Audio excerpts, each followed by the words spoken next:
छेडछाड आणि ब्लॅकमेलला कंटाळून बीडच्या तरुणीची आत्महत्या, आरोपी अभिषेक कदमची जामिनावर सुटका। आजच्याच दिवशी म्हणजे 20 एप्रिलला तरुणीचं लग्न होतं।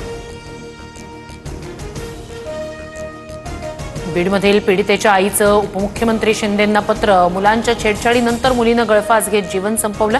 नराधमांना तेवढीच शिक्षा होणं अपेक्षित, पीडितेच्या आईची मागणी। मुंबईच्या वडाळ्यात रामनवमीच्या रॅली दरम्यान पोलीस आणि विश्व हिंदू परिषदेचे कार्यकर्ते आमने-सामने। लाठीचार्ज केल्याचा कार्यकर्त्यांचा आरोप। विनापरवानगी रॅली काढल्यानं अनेक कार्यकर्ते ताब्यात।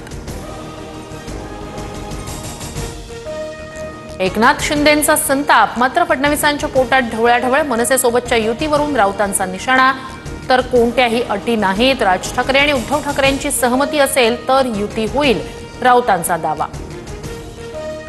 भोंगे विरोधी आंदोलनावेळी आमच्यावर 17,000 केसेस दाखल केल्या, मग यासाठी उद्धव ठाकरे मनसैनिकांची माफी मागणार का? ठाकरेंच्या युतीबाबतच्या तयारीनंतर संदीप देशपांडेंचा सवाल। माजी आमदार संग्राम थोपटेंची पक्षाला सोडचिठ्ठी, काँग्रेस सोडण्याची वेळ काँग्रेसनंच आणली। 22 तारखेला भाजपमध्ये पक्षप्रवेश करणार, थोपटेंची माहिती। पुण्यातील गर्भवती महिला मृत्यू प्रकरणी डॉक्टर सुश्रुत घैसास यांच्यावर गुन्हा। ससून रुग्णालयानं नव्यानं दिलेल्या अहवालानंतर गुन्ह्याची नोंद। अलंकार पोलीस आज डॉक्टर घैसास यांना नोटीस पाठवणार। सोलापुरातील डॉक्टर शिरीष वळसंकर आत्महत्या प्रकरणात सुसाईड नोट समोर। रुग्णालयातील एका महिला अधिकाऱ्यानं आत्महत्येला प्रवृत्त केल्याचा उल्लेख।